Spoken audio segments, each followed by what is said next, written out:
Hello, and welcome back to Globe Summit. My name is Jessica Bartlett. I'm the hospital and healthcare reporter at the Boston Globe, and it's my pleasure to introduce our next panel.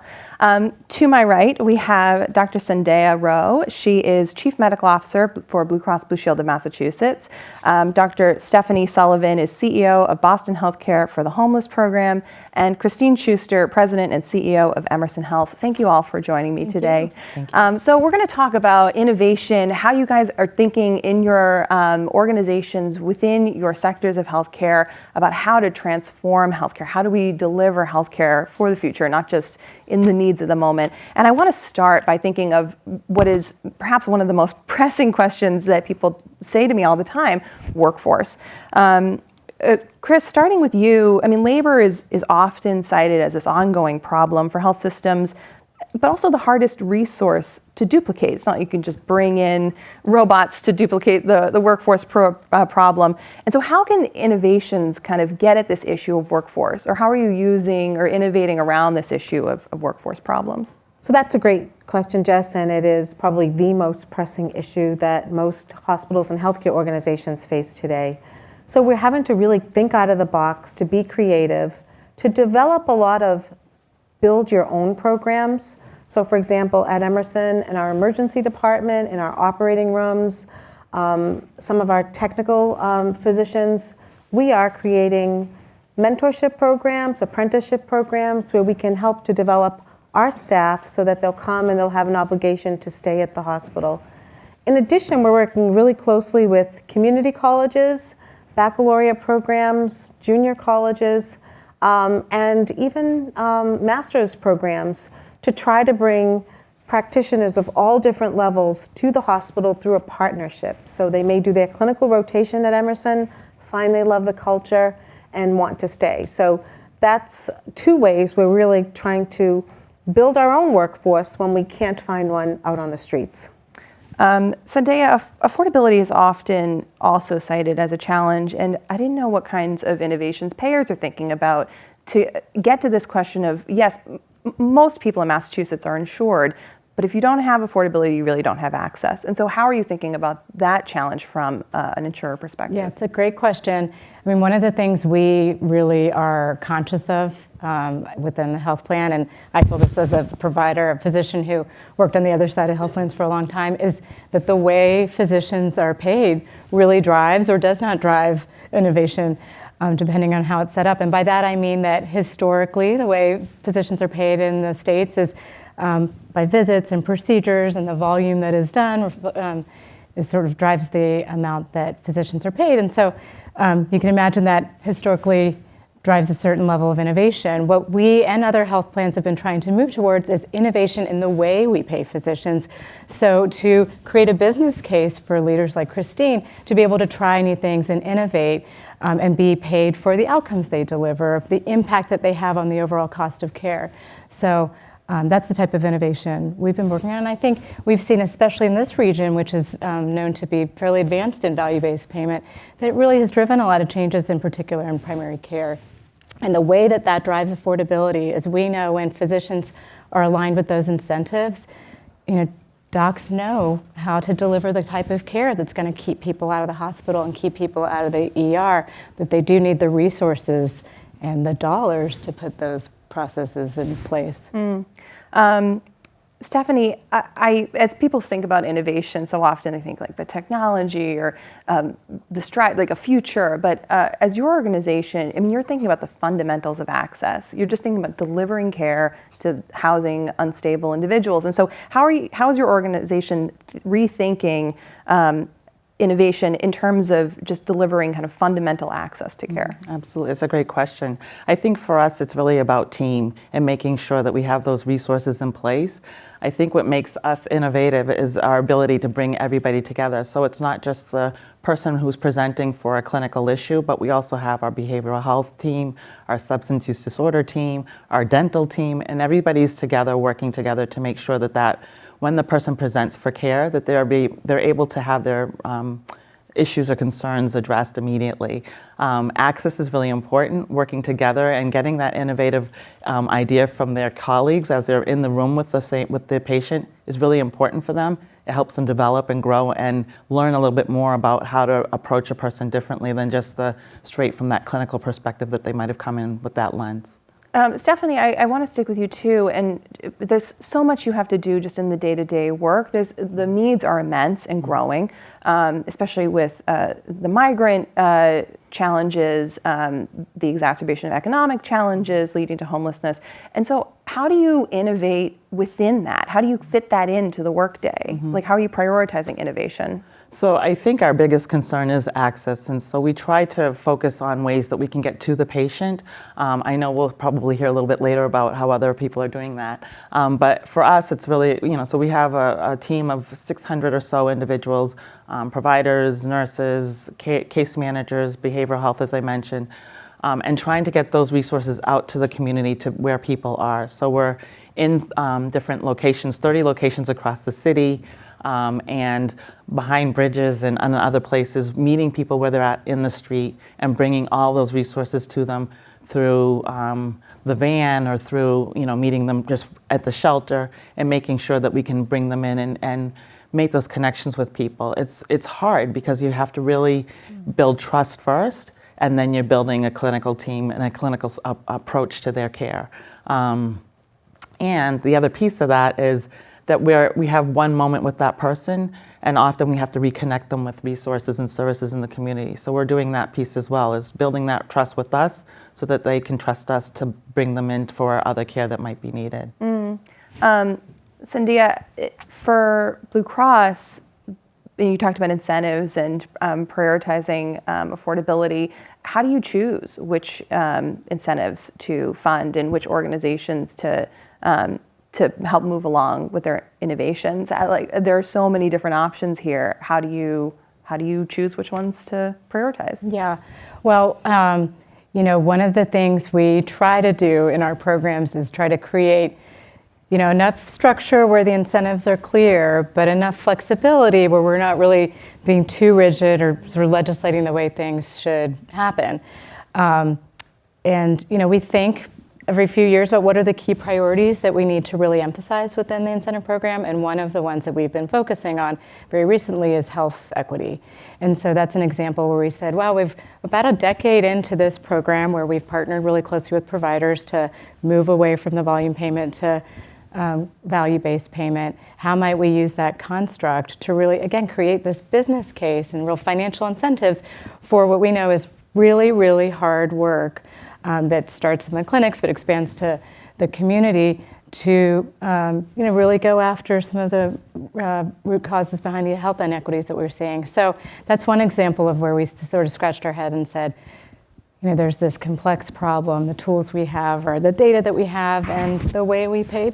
So we tried to bring that together. And just to say it out loud, we're learning from that. I mean, part of innovation is we start small. We try to give a runway to say, this isn't going to happen overnight. How can we do it in a way where we're partnering with providers and kind of addressing their concerns? And we sort of create a slow runway to the scaled approach, which I think is really important when you're trying new things. Yeah, so it's assessing kind of the broader scale of where you're seeing the challenges and then deploying the incentives that way. Yeah. Interesting. Chris, I also wanted to ask you about AI. I mean, everyone is talking about ChatGPT and how this is being implemented by health organizations. Is AI a means by which hospitals in particular can innovate, or are we just scratching the surface with AI? So I think you had a wonderful session on that this morning, and without sort of stealing all the thunder from earlier today, AI is really the future. It can help go back to help some of the labor problems, right? If you can apply some of the AI tools to some of our diagnostic testing, it may help. It won't solve everything, but that may be a first pass before a radiologist looks at something or a pathologist looks at something. And it may also help us in media. Sorry to say that, folks, but a lot of things get written now using ChatGPT. My own team sends me poems on a regular basis on important matters using ChatGPT. In colleges, I know they're looking in how they can use that to, in classes and things like that. So to write memos, there's a lot of uses, I think, around communication in healthcare as well. So it's definitely something that we have to keep our eye on. But a lot of rules around how to apply it in a way that makes sense and, in healthcare is safe for patients. Yeah, there are a lot of, I guess, boundaries we have to put up around innovation to make sure they're deployed carefully. And I'm curious, and this is a question for any of you, if the kind of roadblocks we put up to ensure safety, like, is that impeding the speed by which we can innovate, or are they necessary, and the speed that we're kind of evolving healthcare is kind of how it has to happen? I think anytime you take a step down, hit the speed bump, which causes you to pause around safety, is an important one, because we're dealing with people's lives here. So I'd definitely would slow something down, make sure I understood it, the ramifications, how it might impact a patient before I implement it. There's no reason to ever go too quickly in the area of quality and patient safety. You end up with a better product, better outcomes, happier patients if you do it right the first time. That's the basic tenet of quality. I also want to talk about the innovations you have already deployed that are in action. Sandhya, you talked about using data, and so I'm curious how else health systems or the healthcare industry writ large can use data to really drive forward innovation. Yeah, one thing I think we're all observing, whether it's as professionals in the healthcare sector or going through it ourselves, is it's just getting so confusing and complicated. And so we are trying to figure out ways we can use data to be able to predict when our members are going through journeys that are going to be really stressful, in which we think there might be a better path than another path, and how might we use that data to proactively be able to jump in and help and coordinate. And that's something all of us in different forms have been doing for so long. I'm sure we all have examples of how we try to mine data to be able to predict and stratify our resources. And so I am really enthusiastic about where AI might be able to support that and help us really scale up the way we're using algorithms, because there's patterns of use that are happening all day long around us where you could say, oh, I think that person might, they're going to hit a stumbling block based on what we know. And, my dream is that we can all work together to say, we jumped in before that person even knew that they were at risk, and start to steer them around the system, because I do think it is getting extraordinarily complicated to navigate the system.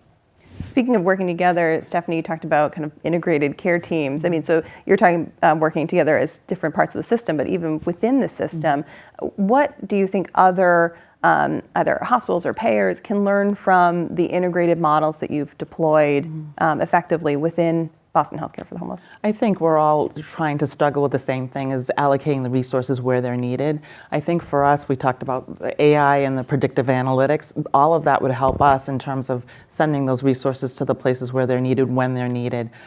It's hard to do it when we're scattered across the city, but if we're concentrating our efforts on something that comes up through AI, through some of the analytics or the data that we receive, it would make our lives a lot easier. And I know hospitals are struggling with that when they're trying to address, concerns. Somebody comes in and is, where's the cardiologist? Do we have enough on staff, or things like that? I think for us, we're having the same struggles.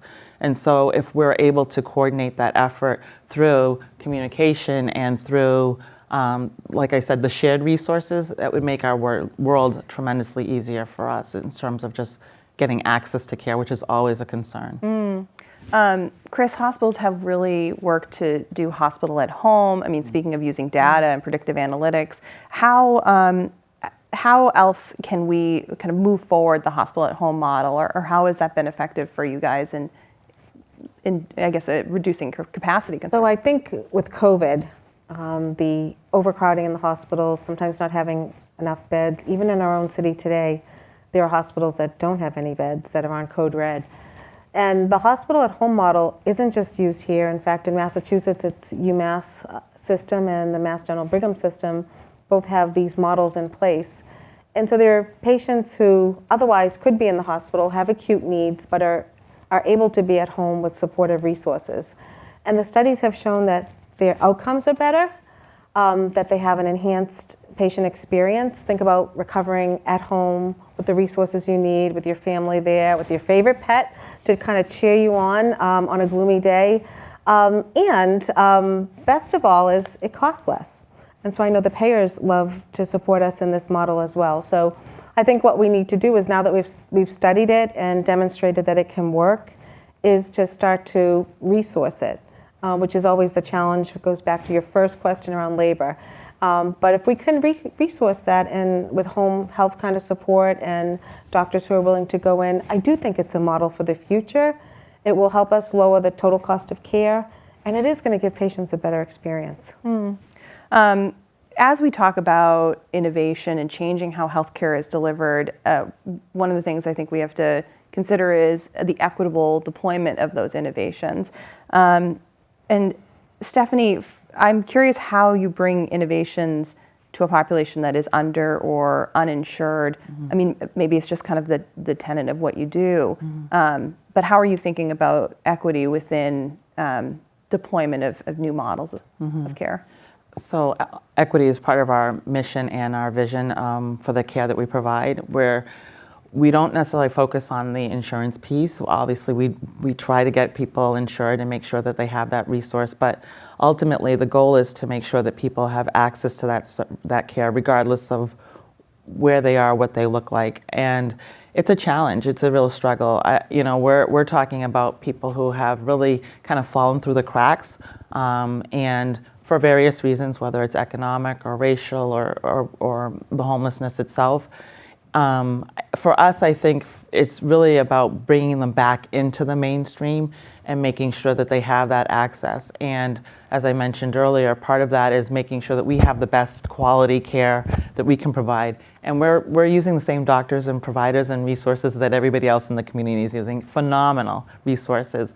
And they are part of the larger system of care. Our providers are on the panels of both Mass General and of Boston Medical Center, and we're trying very hard to make sure that we stay connected and that coordination of care happens. And I think that's important for our team to know that we're working with people who are almost invisible, and bringing them back into the main fold and the mainstream of healthcare is critical. And partnerships are really important too. We're sitting here together as a panel talking about those relationships, and that's important for us to maintain those relationships throughout. Chris, I'm cognizant that equity is broader than just what a healthcare system is able to provide in that moment. And so how are you thinking about deploying these innovations equitably, knowing that you can only influence what happens when they're in your walls and maybe when they just are discharged home? It's a cumbersome problem. You can only kind of get to one part of it. And so how are you? So I think putting together community groups, I can only really speak to my communities where the migrant population, I think, is an excellent example, where we have one in Concord and 2 hotels in Bedford. And we're coming together as a community to put a community group together to figure out, how can we provide transportation, food, clothing. I'm always amazed, and maybe I shouldn't be, at the generosity of the community of Concord and how they've really stepped forward and donated everything from clothes to car seats to food coupons, everything to help folks out. And I do think that's a model that has been successful. I don't think that any one organization can do it alone, whether you're an insurer, whether you're already dealing with the underserved. It's a much broader problem than that. It can't be just the hospital providing that. But I do think as leaders, we can be the conveners of this. And so not really complaining about, oh my goodness, what are we going to do? It's a challenge, and we're all in it together. Let's pull the resources together. And I think I'm always pleasantly surprised at how when you ask people to step up to help the underserved, the vulnerable in our society, especially in Massachusetts and Boston, how they do every time. Sandhya, how do you hold systems accountable to not just setting out to do these things, not just setting out to deploy equity, across their whole population, but actually accomplishing it and achieving those goals? How are you thinking of that? Yeah, so we start with ourselves, and we do have the power of all this data. So if you look on the Blue Cross website today, we have our data for a number of quality metrics displayed by racial group, and not surprisingly, given that this has been widely demonstrated for decades and decades of research, that we have measurable inequities across a number of measures. And so we'll continue to refresh that. And now what we're doing with our provider partners is giving them their own cuts of that data and not saying like, here, like you said, deal with it. Let's work in partnership. So we've actually invested some money with a partner, the Institute for Healthcare Improvement, to provide practices with resources. And those resources that, it takes time and effort to step out of the hospital into the community. You have to ask people on your team to run these projects, and we know all that. So we're trying to infuse those dollars and build this community so that people can talk about what's working. And I have to say, it's a tough time to practice.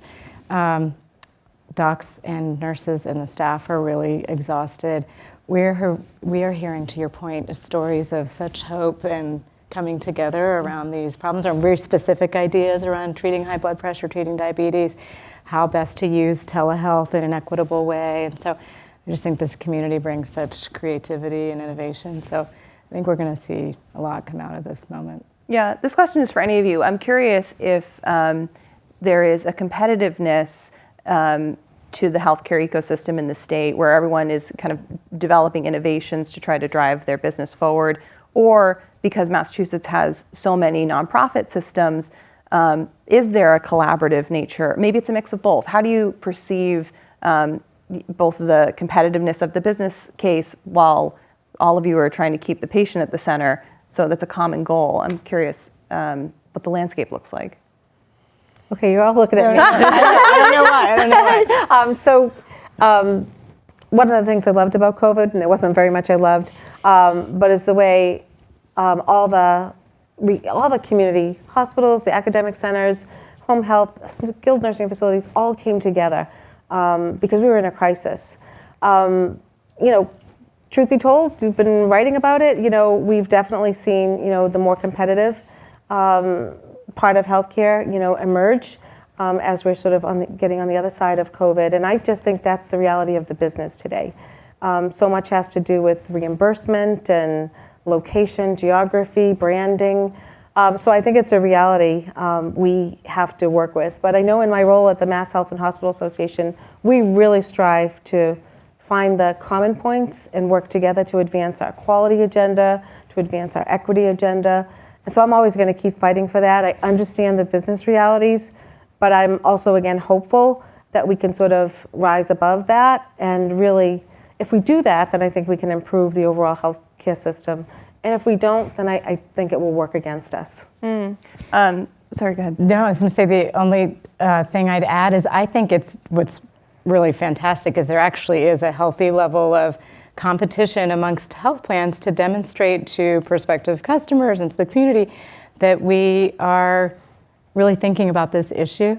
So I just think it's a wonderful thing to see that the companies around here are worried about this. They want to know, what are you going to do as a health plan to ensure that we're doing all we can to make sure that healthcare delivery is equitable. And they look to us, and it's a wonderful moment to see all of us saying we got to bring our A game, and I think that level of friendly competition, it ups everyone's performance for sure. Fair. We do have an audience question here that someone submitted that talks about the big story this week about Dana-Farber and Beth Israel's new cancer center. And so, that's along the same lines of competition, groups moving to different health systems.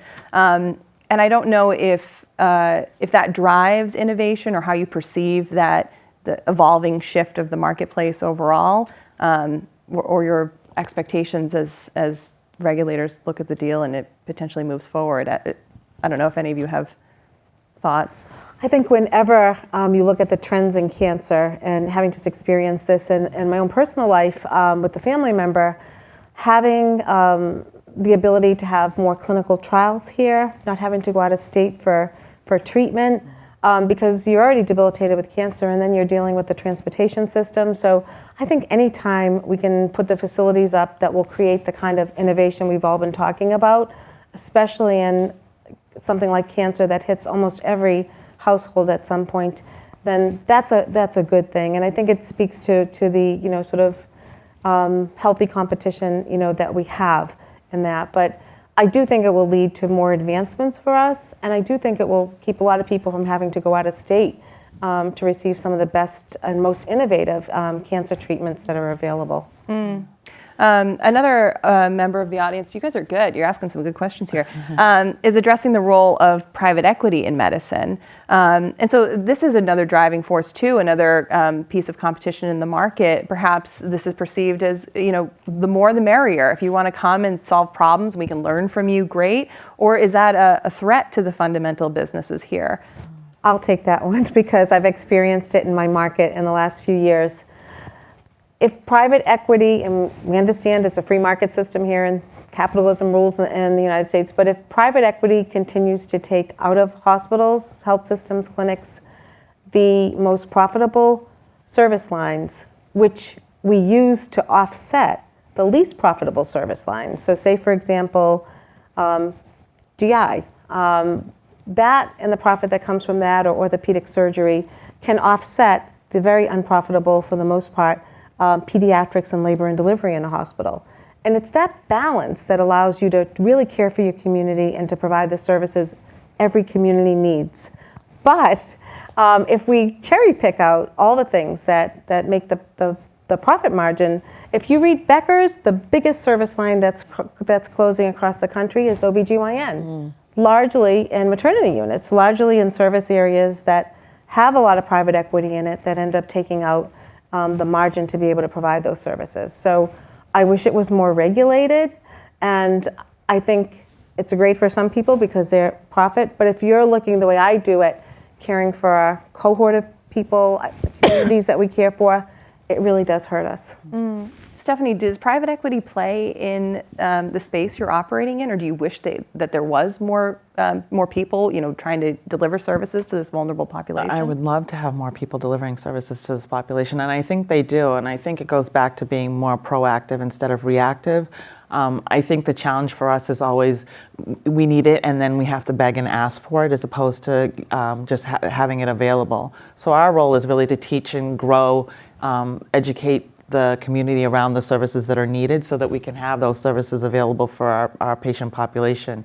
In Boston, everything is available, but when you start to head out to the suburbs and other areas, it becomes a challenge. And we're advocating not just for our patients here in Boston, but across the country, across the globe, really, and that's a challenge. So in some ways, yes, I think it would be helpful, but in other ways, I can hear where those challenges might actually marginalize some of our population even further.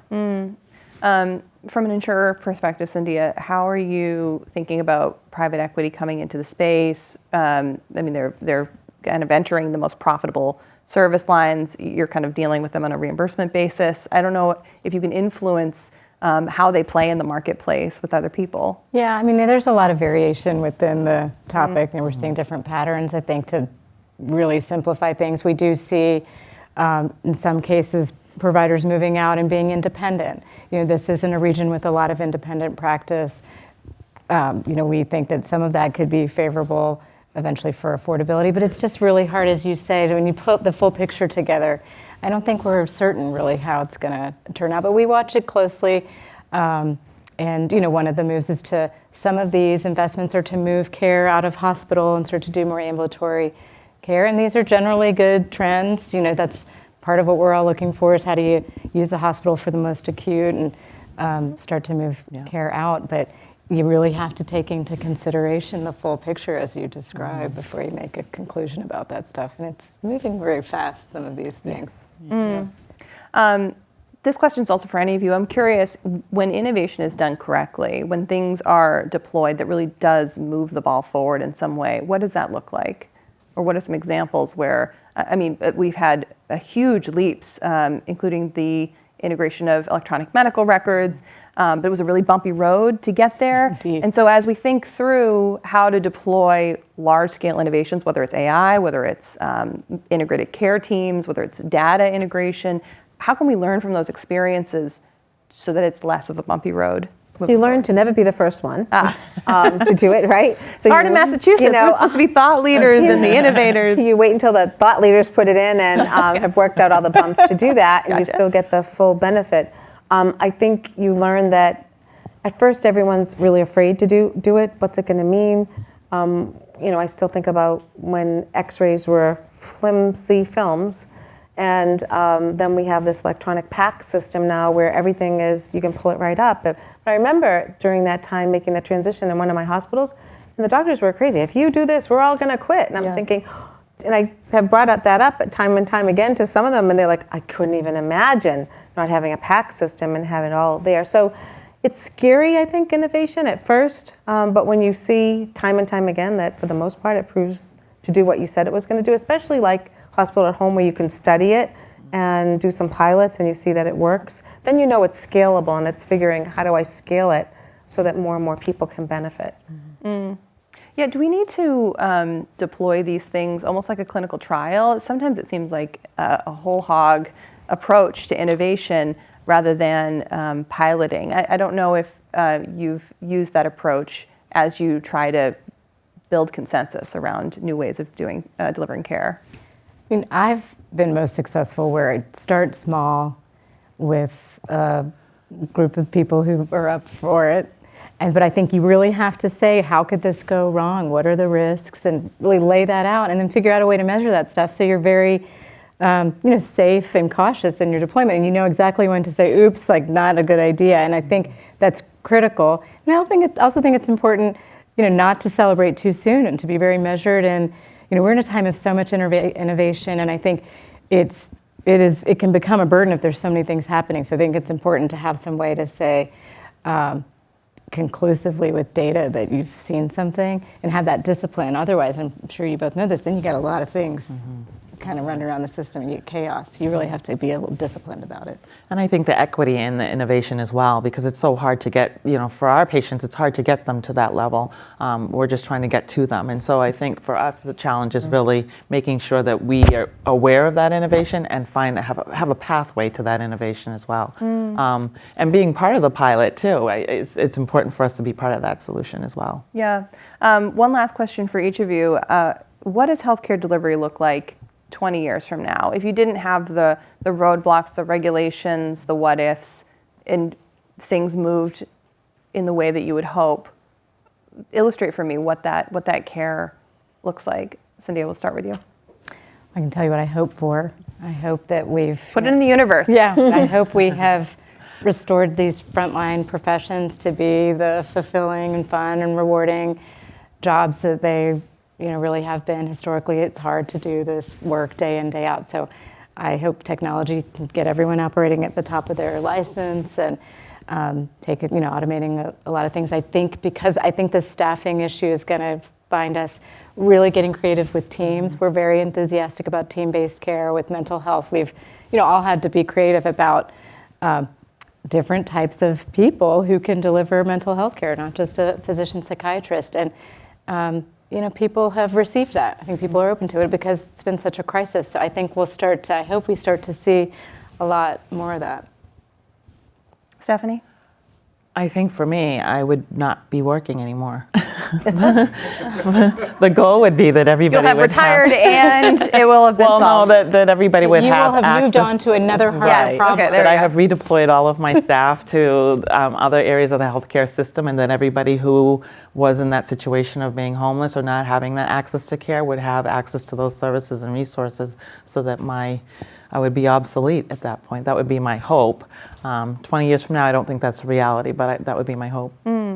My hope would be that we can solve some of the other issues, the homelessness, the migrant situation, the food insecurity, clothing insecurity, because I think many times those end up having an impact on the healthcare system when they're really not healthcare issues. Many times it's really societal issues and just meeting people's basic needs issue. I also think hospitals will only take care of the sickest of the sick. By then we will have done away with that bubble of people that were born in the 60s, and the population will be a little bit smaller. So I do think more care will be delivered at home, and I think there'll be so much more on whatever the version of your iPhone is now, right? Because I think so much of this is digital, and the generations will get older and they'll actually know how to use it. That's a big problem we have now, is got one foot on the shore, one foot in the canoe. The older generation doesn't know how to use that, so even if you try to implement some digital solutions, they're just not comfortable with it. So. It's amazing to me, even as far as we've come in the last several years. I mean, you talked about x-rays on film, how much farther we still have to go just solving some of these fundamental issues. I know all of you will be on the front lines helping solve it, so thank you very much for taking the time. you. Thanks, for Jess. your Thank you very questions. much.